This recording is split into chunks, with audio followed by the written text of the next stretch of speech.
Hello friends, आज जो सीजीटेट का पेपर हुआ है उसका आंसर हम हिंदी का लेकर आ रहे हैं आपके सबके सामने। तो ये आपके सामने जो है वो सेट डी है।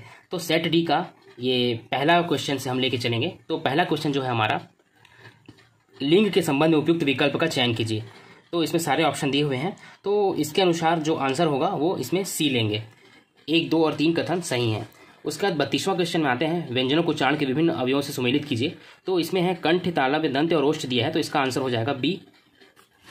उसके बाद हम आते हैं दोस्तों 33वां, अनुदित का संधि विच्छेद। तो अनुदित मतलब अनुधन उदित हो जाएगा, तो ये इसका आंसर फर्स्ट हो जाएगा। किस विकल्प 34वां क्वेश्चन आते हैं, किस विकल्प के सभी स्वर संधि के हैं। मतलब तो इसमें आप देखिए, यहीं पे आप इलिमिनेट कैसे करेंगे, इसको सीखिए इस चीज़ को।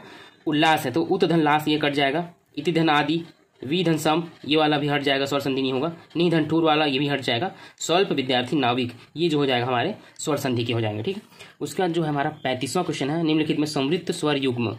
तो समृद्ध स्वर युग्म, ये तो बहुत कठिन टाइप का क्वेश्चन आ गया है। तो इसका मतलब होता है वे स्वर जिनके उच्चारण में मुंह बहुत कम खुलता है। तो इसका आंसर आ जाएगा उ और उ, तो ए आएगा इसका आंसर।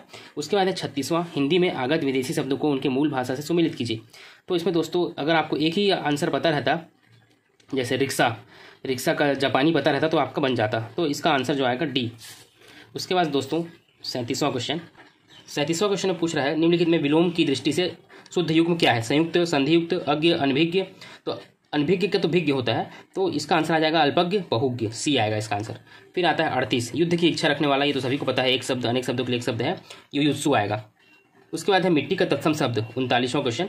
तो इसका मृत्तिका आएगा। मृत्तिका क्यों आएगा, क्योंकि इसमें र री है, तो र री वाला अधिकतर छत, छत्र, ज्ञ, स्र, ये सब जो है तत्सम शब्द रहते हैं।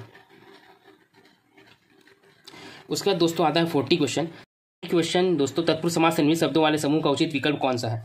तो इसमें हम देख सकते हैं, जैसे मुंह तोड़ लोकोत्तर और गंगा जल। मुंह को तोड़, लोक से उत्तर, गंगा जल, गंगा का जल, तो ये तत्पुरुष समास है। बाकी ये सब तत्पुरुष समास नहीं है, तो इसका आंसर डी आ जाएगा। उसके बाद दोस्तों 41वां, निम्न में से कौन सा शब्द घोड़ा का पर्यायवाची नहीं है। तो है तुरंगबाजी, ये सब घोड़ा का पर्यायवाची है। शार्दुल, ये हमेशा देखना, आप लोग पढ़े होंगे इतिहास, तो गज शार्दुल करके जो राजाओं को जो मिलती है उपलब्धि, उसको बोलते हैं जैसे गज शार्दुल। तो इस उससे सोच के बना सकते हैं। तो 41 का इसमें बी आ जाएगा, जो नहीं है। 42वां, गरिमा महिमा से अच्छा गाती है, वाक्य में कौन सा कारक है।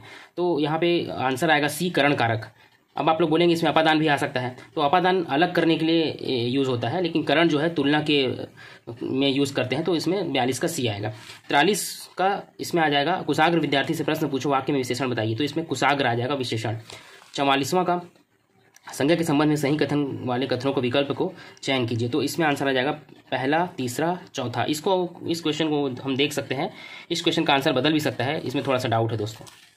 उसके बाद हम आते हैं 45वां में, वक्ता, श्रोता अथवा किसी अन्य व्यक्ति के लिए प्रयुक्त होने वाला सर्वनाम शब्द किस भेद के रूप में जाना जाता है। तो आप अच्छा जानते हैं, उत्तम पुरुष, मध्यम पुरुष, अन्य पुरुष, तो पुरुषवाचक सर्वनाम, इसका आंसर आ जाएगा बी। रवि एक अध्ययनशील विद्यार्थी, वाक्य में विशेष से क्या है। इसमें थोड़ा सा डाउट है दोस्तों कि इसमें अध्ययनशील या एक आएगा, तो मैंने इसमें एक लगाया है। अब आप लोग इसको देख लीजिएगा। 47वां, यदि तुम वर्ष भर पढ़ाई करोगे तो तुम्हें परीक्षा में सफलता मिलेगी, वाक्य का प्रकार है। इसका आंसर सी होना चाहिए, संकेतवाचक। 48, निम्नलिखित में अशुद्ध वाक्य है। अशुद्ध वाक्य, इसमें आंसर आ जाएगा डी। निम्नलिखित में से किस विराम चिन्ह का नाम और उसका चिन्ह सुमिलित नहीं है। तो आप लोग जानते हैं दोस्तों, ये इसमें आ जाएगा, सुमिलित नहीं है बोल रहा है, तो हंस पद या त्रुटि पूरक चिन्ह आएगा, जिसका इस टाइप का ये डैश नहीं होता है, ये ऐसे वाला होता है चिन्ह। 50वां, द्वंद्व तथा तत्पुरुष समास से प्रायः किस विराम चिन्ह का प्रयोग मिलता है। तो द्वंद्व और उसमें हमारा योजक चिन्ह मिलता है ना, दोनों में, जैसे राम, श्याम, भाई, बहन, जो अपन लिखते हैं भाई बहन, उस टाइप का ये योजक चिन्ह आएगा इसमें आंसर।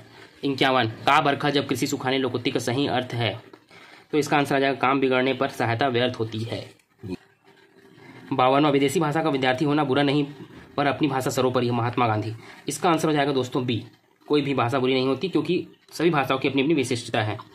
53 का, खेत रहना मुहावरे का सही अर्थ क्या होगा। युद्ध में मारा जाना, इसका आंसर सही होगा, ए होगा। किस लोकोक्ति का भावार्थ सुमेलित नहीं है। तो इसका हो जाएगा, होनहार बिरवान के हो चिकने पात, स्वस्थ पौधे के पत्ते चिकने होते हैं, ये आंसर इसका नहीं हुआ। होनहार बिरवान के हो चिकने पात मतलब बोल सकते हैं गुदड़ी के लाल, मतलब अभाव में भी कुछ बहुत बड़ा कर जाना, वो होता है होनहार बिरवान के हो चिकने पात। 55वां आते हैं, पहले पुस्तकालय किन किन स्थानों पर हुआ करते थे। और 56वां, झुंड के झुंड विद्यानुरागी लंबी यात्राएं करके भारत में क्यों आया करते थे। तो इन दोनों का आंसर दोस्तों आपको ये गद्यांश में मिल सकता है। इस गद्यांश को अगर आपने ध्यान से पढ़ा होगा, इस गद्यांश में इसका उत्तर दिया है, तो इसका उत्तर 55वां का पहला हो जाएगा और 56वां का डी हो जाएगा। इस तरह से पहले से टिक ना लगाया करें, आगे क्वेश्चन करने के बाद करें डिसाइड। 57 क्वेश्चन का आंसर हो जाएगा पुस्तकालय और भारत। 58वां क्वेश्चन का आंसर हो जाएगा आपके पास बी, कथन 1 और कथन 3। 59वां क्वेश्चन का आंसर आपके पास हो जाएगा भाषा शिक्षण वाला सी। लास्ट क्वेश्चन हिंदी में आते हैं 60वां, सही मायने में पढ़ने का तात्पर्य क्या है। इसका आंसर हो जाएगा वर्णों को जोड़कर उच्चारण करना। थैंक यू सो मच दोस्तों। अगर आपको कहीं भी आंसर लगता है कि इसका आंसर ये नहीं होना चाहिए, ये होना चाहिए, तो आप लोग जल्द से जल्द तुरंत कमेंट करें, ताकि हम उसके आंसर को और खोजने का प्रयास करें और सही आंसर आप तक पहुँचाएँ। थैंक यू सो मच दोस्तों, और चैनल को सब्सक्राइब जरूर करें।